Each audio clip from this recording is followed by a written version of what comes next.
வணக்க மக்களே! இன்னைக்கு மகாநதி சீரியல்ல பார்த்தீங்கன்னா, குட்டி காவேரிய வந்து வீட்டுக்கு வந்து கூட்டிட்டு போயிட்டாங்க. ஸோ கூட்டிட்டு போயிட்டு காவேரி வந்து "நான் வந்து வீட்டுக்கு போறேன்" அப்படின்னு வந்து சொல்றாங்க. உடனே வீட்ல உள்ள தாத்தா, விஜய் எல்லாருமே வந்து சொல்றாங்க, "ரொம்ப லேட் ஆயிருச்சு காவேரி. இன்னைக்கு நைட்டு நீங்க வந்து இங்கேயே ஸ்டே பண்ணிக்கோங்க" அப்படின்னு வந்து சொல்றாங்க. உடனே காவேரி வந்து சொல்றாங்க, "இல்ல எங்க அம்மா வந்து திட்டுவாங்க. எங்க அம்மா வந்து தனியா இருப்பாங்க" அப்படின்னு சொல்லிட்டு. உடனே தாத்தா சொல்றாரு, "அதெல்லாம் ஒண்ணும் இல்ல. நீ இங்கே இருக்கேன்னு சொல்ல அவங்க ஓகே சொல்லிருவாங்க" அப்படின்னு வந்து சொல்றாங்க. உடனே காவேரி வந்து அவங்க அம்மாட்ட கேட்குறாங்க. உடனே அவங்க வந்து பெர்மிஷன்லாம் குடுத்துட்டாங்க. உடனே விஜய்ட்ட வந்து காவேரி சொல்றாங்க, "எங்க அம்மா இதுக்கு முன்னாடிலாம் ரிலேட்டிவ்ஸ் வீட்ல கூட ஸ்டே பண்ண விட மாட்டாங்க. பட் இங்கே இருக்கேன் அப்படின்னு சொன்னோனே உடனே ஓகே சொல்லிட்டாங்க. எப்படின்னே தெரியல" அப்படின்னு சொல்லிட்டு. உடனே விஜய் சொல்றாரு, "நீங்க வந்து எங்க வீட்ல இருக்கீங்க.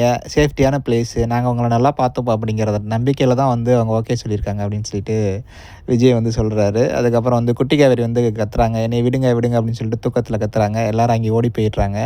ஸோ காவேரிய பார்த்ததுக்கப்புறம் மீஸ் அப்படின்னு சொல்லிட்டு காவேரியோட மடியில வந்து குட்டி காவேரி படுத்துக்கிறாங்க. அத பார்க்கும்போது செம்மையா இருந்தது. ஸோ அம்மாவோட மடியில வந்து பொண்ணு படுத்துக்கிட்டு, ஸோ அந்த கம்ஃபோர்ட் வந்து அதில காமிச்சாங்க. சூப்பரா இருந்தது. அது மட்டும் இல்லாம காவேரி வந்து தண்ணிலாம் குடுத்துட்டு, "நீங்க போங்க நான் பார்த்துக்கிறேன் குட்டி காவேரி, அம்முவ" அப்படின்னு சொல்லிட்டு காவேரி வந்து சொன்னாங்க. அதுக்கப்புறம் குட்டி காவேரி வந்து சொல்றாங்க, "நான் வந்து அ ஸ்கூல்ல வந்து என் மேல ரொம்ப கோவமா இருந்தீங்க. இனிமேல் வந்து நான் உங்க வீட்டுக்கு வரேன்னு சொன்னா கூட்டிட்டு போவீங்களா?" அப்படின்னு வந்து குட்டி காவேரி சொல்றாங்க. காவேரி வந்து, "கோவம்லாம் எதுவும் இல்ல. நான் இனிமேல் எங்க வீட்டுக்கு வந்து உன்னை கூட்டிட்டு போறேன்" அப்படின்னு வந்து சொல்றாங்க. ஸோ அதோட அந்த எபிசோட் வந்து முடியுது. ஸோ பார்க்கறதுக்கு செம்ம கியூட்டா இருந்தது. அந்த லாஸ்ட்ல அந்த குட்டி காவேரி வந்து காவேரியோட மடியில படுத்துக்கிட்டு கேட்ட விஷயங்கள் எல்லாமே. ஸோ பார்க்கலாம் இனிமேல் வர சீசன்லலாம் எப்படி இருக்க போகுது அப்படின்னு சொல்லிட்டு. Thank you.